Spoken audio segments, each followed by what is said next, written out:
I'm going to show you how you can improve your drum recordings using audio processing.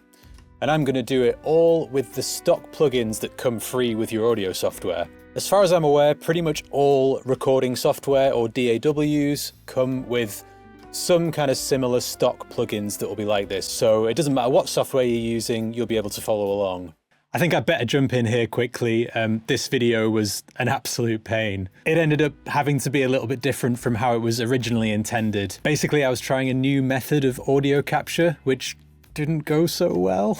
It was entirely my fault. I should have checked it. It sounds awful, unfortunately. There was like a ton of noise, and it was almost like a high-pass filter had been added to the audio. So it was like no low end whatsoever. So not very helpful at all when I'm mixing drums to hear what I'm actually doing. So I've tried to avoid using that original audio that was captured from my laptop as much as possible, which means I've had to go back and bounce down different phases of the mixing process so that you can actually hear what I'm doing. So there's going to be some parts where I'm mixing that are completely cut down, and then there might be various kind of soloed versions and then a before and an after that play sort of over the video. I very nearly didn't upload this video, but I think it would be a shame to waste it, and I think I've somewhat saved it, hopefully. My apologies for this. It's always a bit of a learning curve when you're trying out new techniques and things, but at least I know it'll be better next time. But generally my goal with this video is to hopefully try and inspire someone to use what you have to make something, to try and cut through some of the noise of all the endless new products that are just being shoved at us all the time, to help you see that you can create something really amazing with just some basic tools. So hopefully this will still achieve that. Anyway, back to the main, the thing, yeah. All right, so let's jump in. I've got some recordings here. These are actually from a previous video I did, which was a review of this Tama Jam Club suitcase. Jam Club? I always forget which way around it is. Please do go check that out if you would like. I've got all the tracks here. And you can see that the mics I used are labeled here on the left-hand side. You might notice that I've only got one mono overhead. That's actually how I record most of my drum tracks these days. It's my super secret forbidden special technique, which makes everything sound amazing and unique. That rhymed. It's absolutely not, because I can't afford a second one. How dare you think that? Speaking of that, I have affiliate links to all the gear and stuff that I use down below. If you'd like to help this small channel out, that's a great way to do it. Doesn't cost you any extra. And maybe one day I'll get enough to get another 414. Estimated 380,000 clicks later.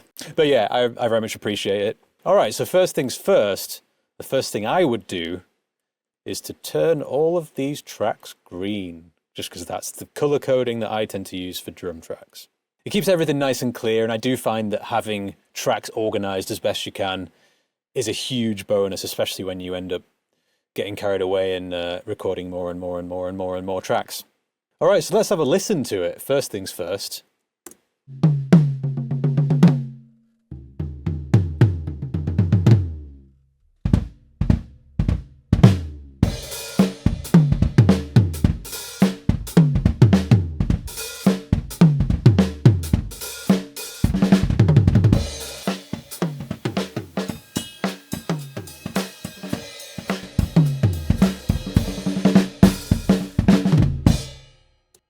All right, so that's what we're working with. But one of the first things I would do, actually, and I don't do this all the time, but especially if it's a smaller clip like this or not too much of a crazy drum part, is I would go in and edit all of the tom tracks. So rather than using a noise gate, which would basically only let through the audio at a certain level, so you could set it so that it only lets through when you hit the tom and then essentially mutes the track when you're not playing the tom. I find that getting that just right is a bit tricky and it's not always very accurate. So sometimes I find myself messing about with gates, and by the time I've got it as close to perfect as I can, I could have just edited the parts. So instead, I'm just going to go in and edit out anything that isn't a tom hit. So then you're not going to get any bleed into the tom mics. So here's one I did earlier. Just expand that out so you can see. So yeah, hopefully you can see what I mean there. You've got each individual tom hit kind of isolated, if you like. So just for starters, let's hear how that sounds before and after.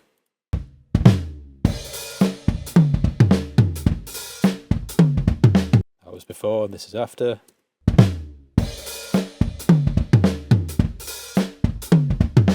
So hopefully you can hear that that just kind of instantly cleans up the sound a little bit. And that's that more sort of isolated sound that I'm going for. All right, so let's start some actual processing now. I'm just going to take them track by track and go down the line. So I'm going to be using something called the Pro channel in my software of choice, which is Cakewalk by BandLab, if you're wondering. This just happens to be one of the ways that the sort of stock plugins work on this software. It's kind of like just a effects chain with different modules. You can also insert VSTs via an effects bin, as you would do in any other software.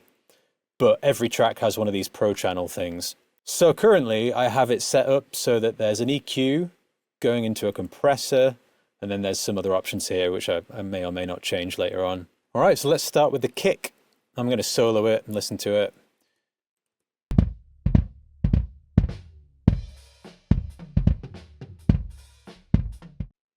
So you can probably hear that kind of flamming effect on the kick drum, that thing.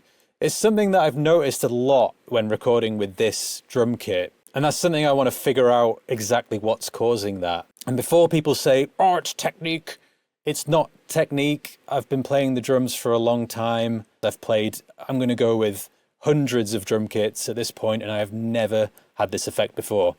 So it ain't my technique. I'm going to be abroad playing for the next few months, and I'm not taking this kit with me. But when I get back, I'm going to really try and get to the bottom of this. I do suspect it's to do with the head that I'm using and maybe the fact that it's a 16-inch kick drum. But let's see. Anyway, that's probably another video. All right, so let's get into the EQ on this kick drum track. Okay, so I'm probably going to boost the lows a bit first.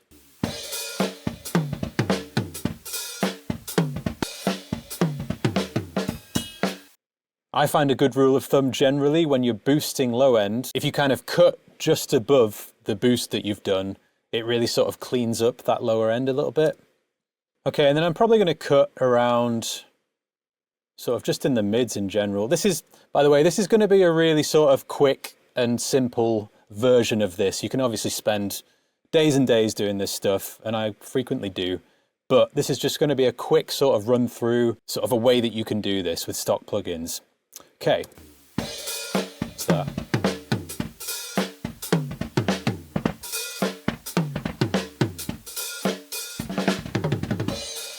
I'm trying to get rid of just that sort of boxiness. Let's listen to it soloed. So that's without the cut. That's with. Hopefully you can see what I mean, or hear what I mean rather. And then I just want to add in a little bit more high end for attack. So I'm just kind of going to go in at around maybe 6K or something. See how that is.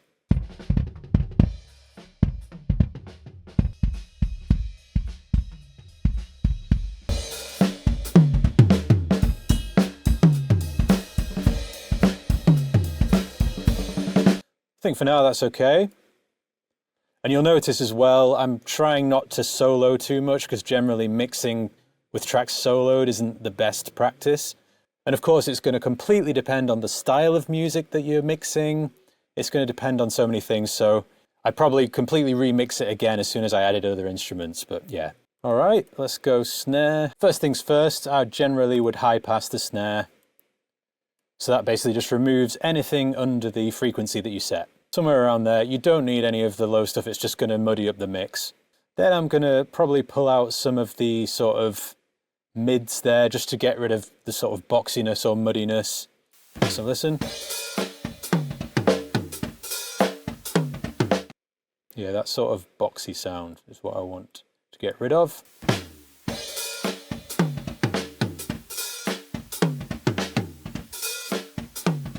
I want to add a bit of body back in, so I'll probably boost. Generally, I tend to boost it around 120, I think, something like that. But so you can sort of see on here, this is a good kind of visual representation on this EQ. You can see where the peaks are, so you can sort of boost around there. I try and avoid boosting the exact resonant frequency peak. I find it gets a bit too much. So if you sort of boost over it with a sort of slightly wider Q, then that tends to give a bit of a better result to my ear. And that's what it's all about, is listening. Do remember that. Okay, so we need it to cut through a little bit more, I'd say. So I'm going to try and find the points where it sort of cuts through the sound a little bit.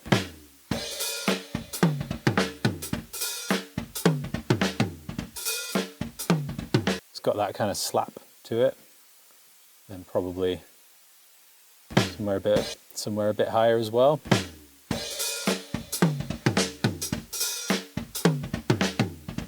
Yeah, that sounded all right.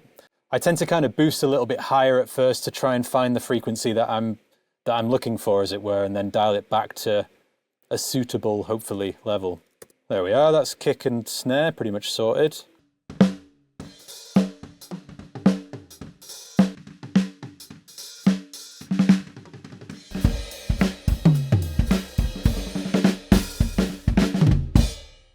Okay, so quickly let's get through the toms. I'm going to do a similar sort of EQ, to be honest. First off, high pass. Always going to do that. Similar sort of frequency to high pass there. Okay, and then I'm probably going to boost the lows a bit. Like that. Cut just after it. It's quite nice in the toms. Just refine that a bit. Okay, so now I've just cut again directly above that. And then I'll probably cut some mids out again as well.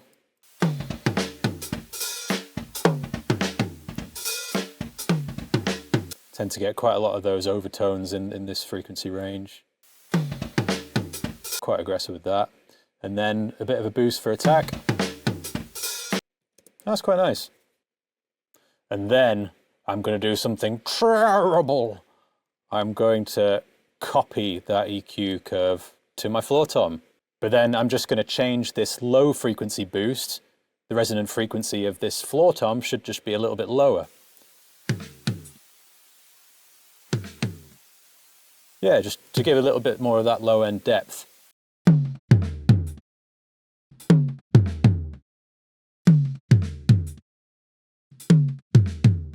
Sounding all right to me. Okay, overheads, my mighty mono 414.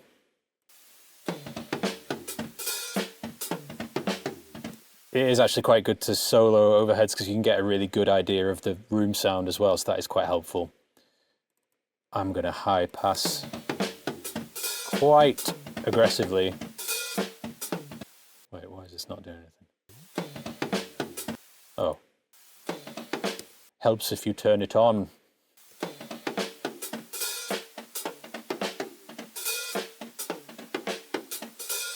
Because again, one of the biggest problems with drum mixing, and any mixing for that matter, is kind of low-end build-up. So any way that you can control that is ideal. And again, sort of overheads, I'm not looking for them to capture that sort of low-end punch. I just need them to capture the sort of details and nuances of the drums. And then again, I'd probably cut out a bit of mid there. I'm going to unsolo this now.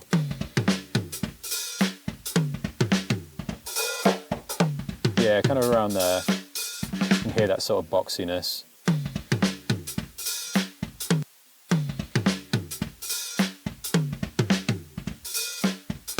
You don't want it starts getting a bit too harsh if you're not careful, but you don't want to lose too much kind of warmth. That's sounding all right to me. I think I would just add again a little bit more high end there to sort of emphasize the cymbals and the hi-hats. A lot of people do a high shelf. Let's try that.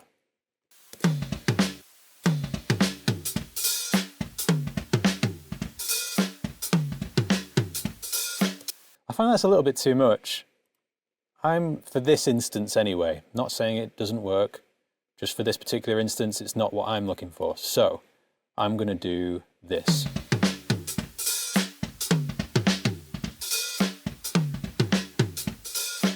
I don't want the super kind of glossy 10K plus sound in this particular track, so that's where I'm going to go with it. All right, so let's hear a before and after at this point. Before.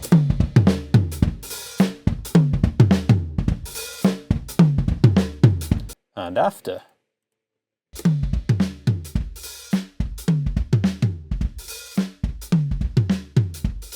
That sounds pretty instantly, well, not instantly, took a while, but sounds a lot better to me anyway. All right, because of my slightly unique situation of having one mono overhead, I'm going to add a stereo expander to this overhead track. Here it is. And this is technically a stock plugin. It comes free with this software, so I'm within my own boundaries. All right, so let's listen to it. Let's solo it, actually.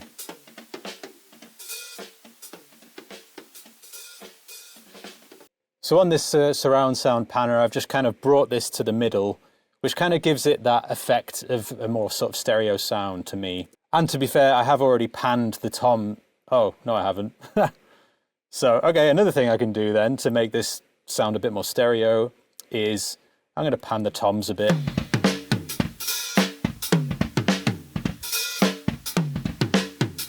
And that kind of then, you know, adds a lot more sort of stereo breadth to the mix. Okay, so the next thing I would do now is I would add some compression to each of those.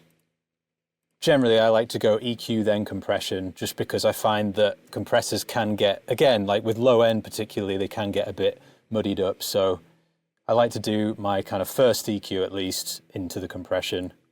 And here on the Pro channel, we have kind of like a modeled version of a 1176 style compressor, which is often used for just about everything really, but drums is one application it's great for.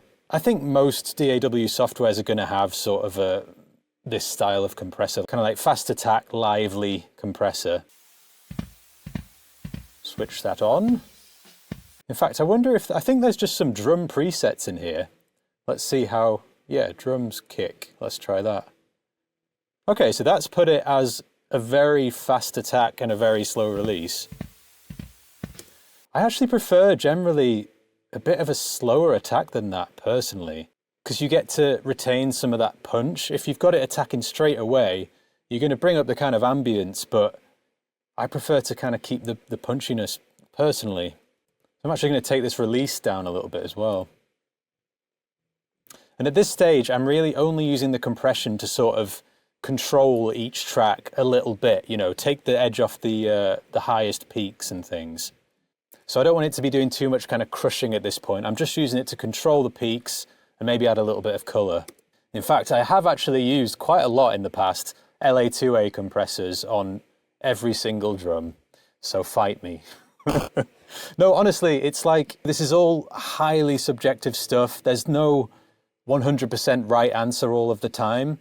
And you can't get too bogged down in the kind of, you must not use X on Y, you cannot use that on that. If you're going to say like, oh, generally this is not used for this, or generally this is used for this because this, then fair enough, that's fine. But there's no point in saying you can't use a certain piece of equipment on a certain instrument or something. It's really going to be down to what works for you. It's quite simple actually. If you add something and it gets you closer to the sound that you're looking for, or to something that you like, then use it. If not, then don't, you know. Sorry, rant over. But yeah.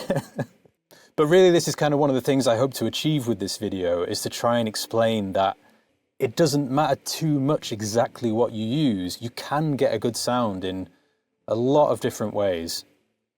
So yeah, LA2A. But to be fair, at this stage in the game, like I say, I'm really just touching with the compressor. I'm not like, you know, I'm not doing my proper compression with it necessarily. So that's why sometimes the LA2A can be nice. So I'm just going to do a similar thing now to all the drums, really. Same compressor, similar kind of settings. In fact, there is actually just like a really basic, there it is. There is this really basic sort of stock compressor that's just no frills whatsoever. Maybe I should use this, in fact, instead of that other one, just so that I can really show you that it's possible to do it with the most no frills of plugins. I'll turn that off. Okay, so let's get that down to a ratio of about 4. Yeah. attack, probably a bit quicker than that.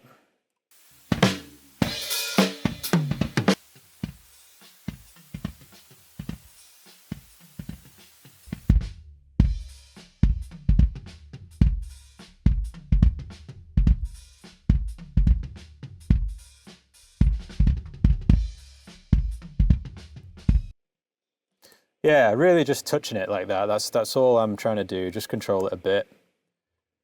And you know what I'm going to do? I'm just going to copy it. But I am going to go through each one and sort of customize it, of course. Of course. Would I dare dream of anything else?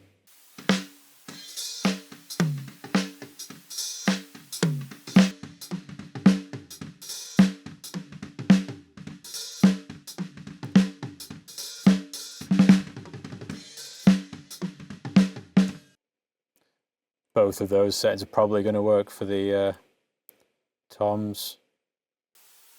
A bit more.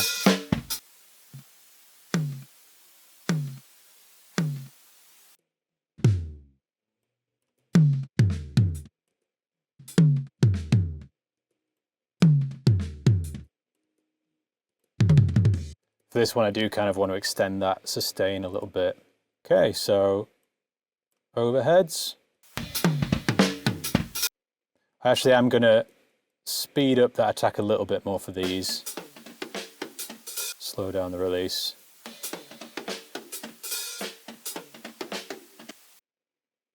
Just to sort of bring up the room a little bit.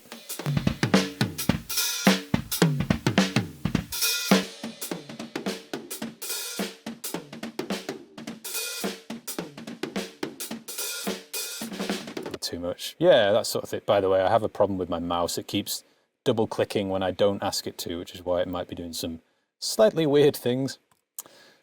Okay, that's compression.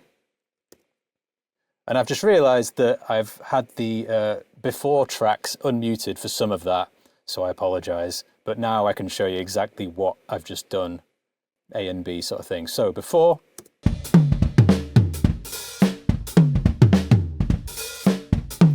what we started life with. Now here's what we have.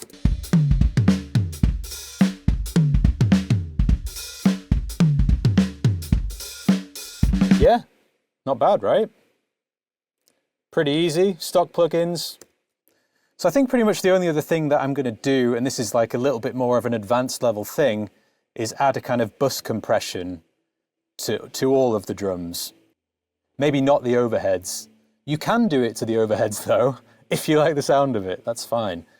All right, so all I need to do is add a new bus. And I'm pretty sure you should be able to do this as well on almost any recording software, where you can select the output. I'm going to call this bus, it's bus C, I'm going to call it drums. I'm going to turn it green because that's just what I do. Yeah, and you should be able to quite happily route the output of each track to any bus that you want. Here it comes up drums. So I'm just going to do that. Actually, I've just realized there's no mix setting on this compressor here, this stock plugin. So I can't control how much of the compression I hear, which is important for this next step. So because I've insisted on doing it with this one, I'm going to have to do it a slightly different way. So instead of routing everything directly to the drums, I'm going to have it back to the master again, and I'm going to do a send to the drums. Because that way I can control the mix of each drum. This is actually kind of a better way of doing this anyway, to be honest. I was just going to do it nice and quickly, but this is actually the way I'd be more likely to do it, actually. So now we have a mix of everything. It's routing from these tracks here, kick, snare, tom, tom, overhead. They're all going to this stereo bus here, and if I play it, you can see the levels coming through there. So let's actually remember to mute these this time, so I don't need them to be soloed. So then what I'm going to do is I'm going to add a compressor to this, which means if I just notch that down a bit of a harder knee maybe. can really squish that. You can play around with the sort of thing that you want to do. Again, I want to sort of preserve some of the transients, some of the kind of initial hit of the drum.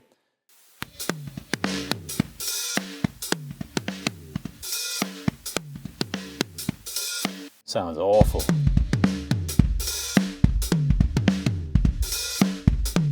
So now I've got that compressor set up, I can now select how much of each drum is going to be sent to it. I kind of quite like the trashiness of the overhead in there, so I'm going to leave some of that in. Not too much. The snare's very... well, so are the toms. You can even match the panning of the return if you'd like to, so that the compressed sound is also panned the same way that you panned the actual tom tracks.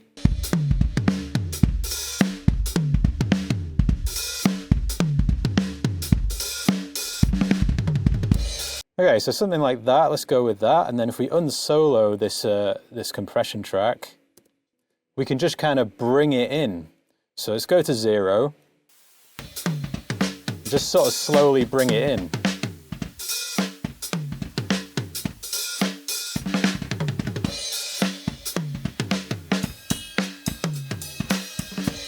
And it sort of lifts the ambience and the energy whilst also keeping the original drum tracks nice and clean. Like I said, this technique is called parallel compression, or it's sometimes called upwards compression. You're kind of lifting the lower sounds whilst maintaining the dynamics that you've got in the originals. So without that.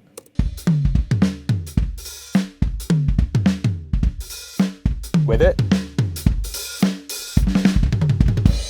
Maybe a little bit.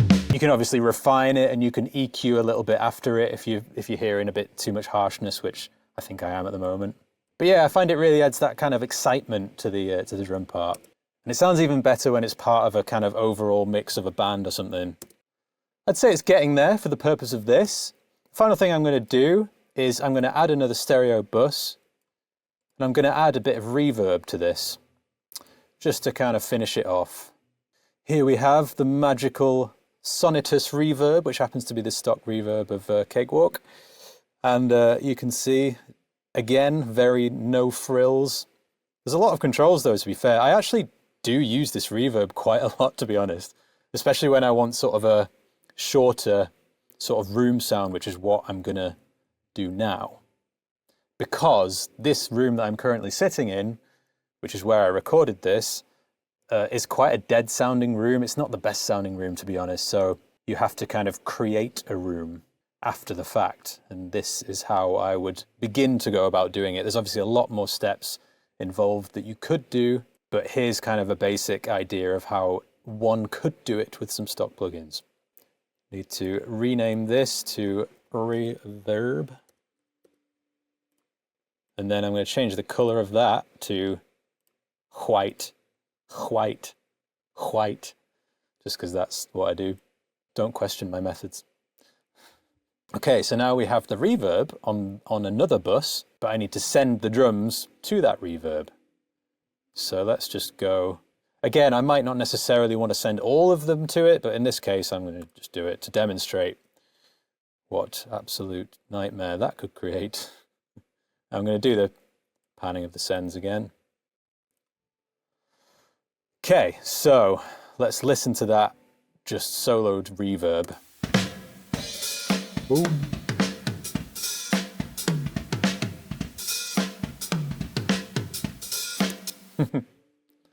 Sounds like you're playing in a well.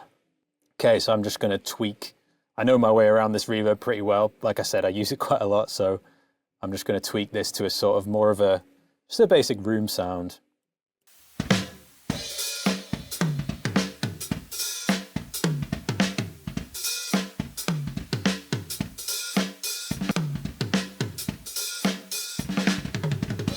Add a bit of pre-delay so that you keep the kind of dry initial transients of the drums. That way you kind of keep some punch, which again, that's the sound I'm going for. Might not be what you're going for, but that's that.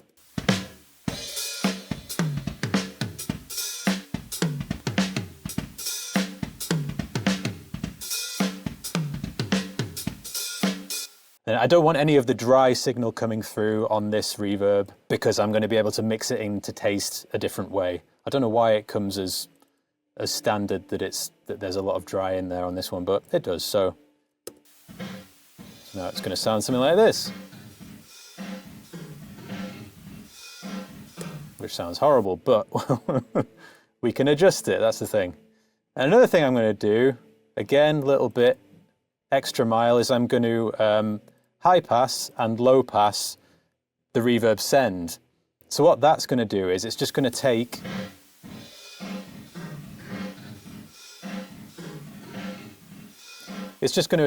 the extreme low frequencies and extreme high frequencies out of the sound that's going to the reverb, because again, you're just going to end up with a muddy sound if you send in all that low end rumbliness to the reverb. We already have that in the kick drum mic and the tom mics and stuff, so we don't need it in the reverb as well, really. Again, I'm going for that more cleaner, sort of polished, more modern sound, maybe like a little bit more of the high end in there.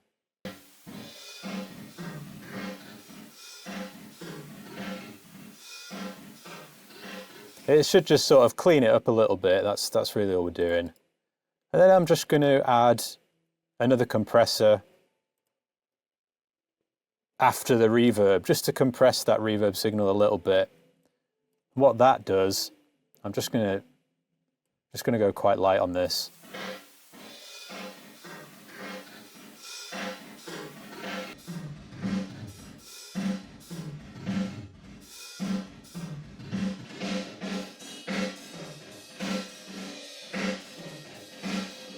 And what that's going to do is it's just going to compress that reverb signal a little bit so that you'll get the initial hit nice and clean again, and then the reverb will kind of billow out after it.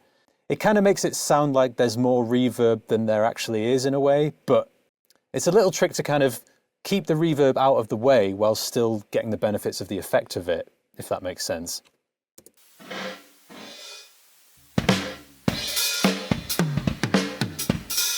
So obviously it's way too much, so we're going to be dropping this back quite a lot.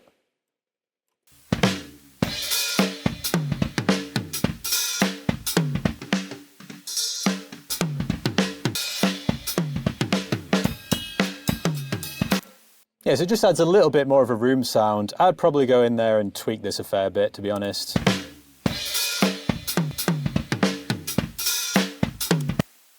As you can see, there is already a low cut and a high cut on there. It's just good practice to do it generally on the bus send as well, I think. And if there is any kind of unpleasantness that I'm hearing, then I can always go in and now adjust this EQ as well. So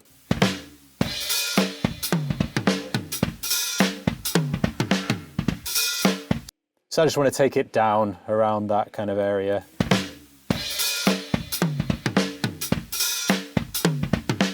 Bit easier on the ears, I would say. Again, like, this is just a rough thing.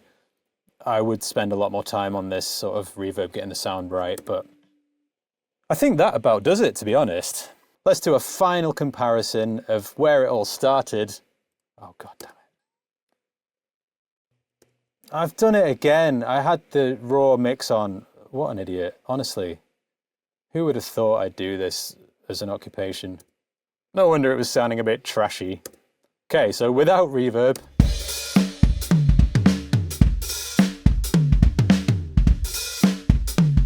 With reverb.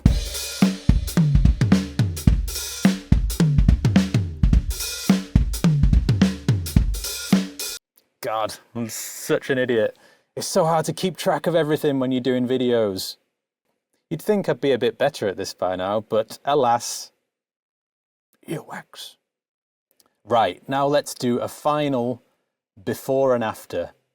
So you'll be able to hear where it all began in the humble beginnings, and then where it got to with just some simple little stock plugins of Cakewalk by BandLab.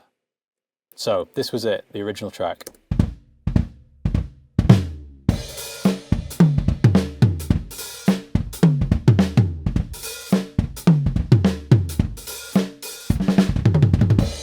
And this is what I did to it.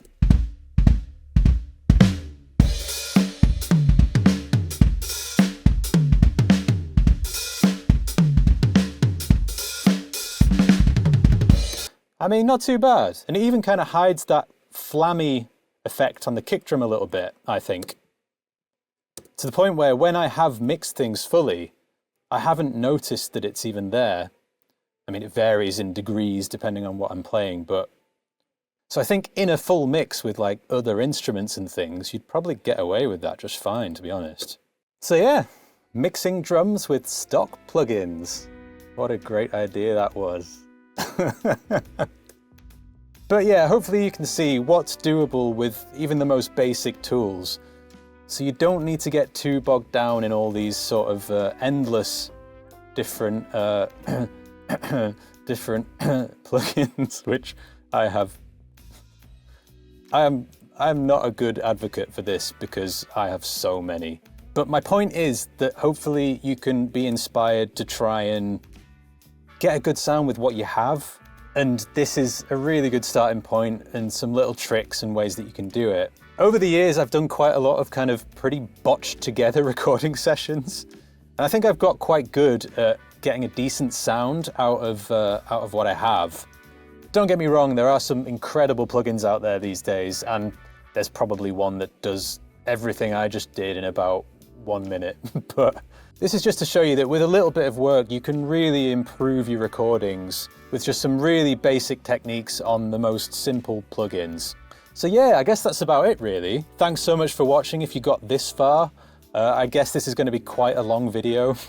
But if you're into these longer, slightly more in-depth tutorials, then do let me know in the comments down below because I'm definitely up for making more of these. And I really hope that this was helpful and somewhat inspiring to some people to show you what's possible with just some basic stuff. Next up, mixing an entire full band with stock plugins. I could do it. I have done it in the past, in fact. Maybe I could dig out some old projects where I basically only use stock plugins. That could be fun. I could go through what an absolute mess some of my older projects were. That could be quite revealing. This was fun. Do give the old click one of these if you enjoyed it, and see you next time.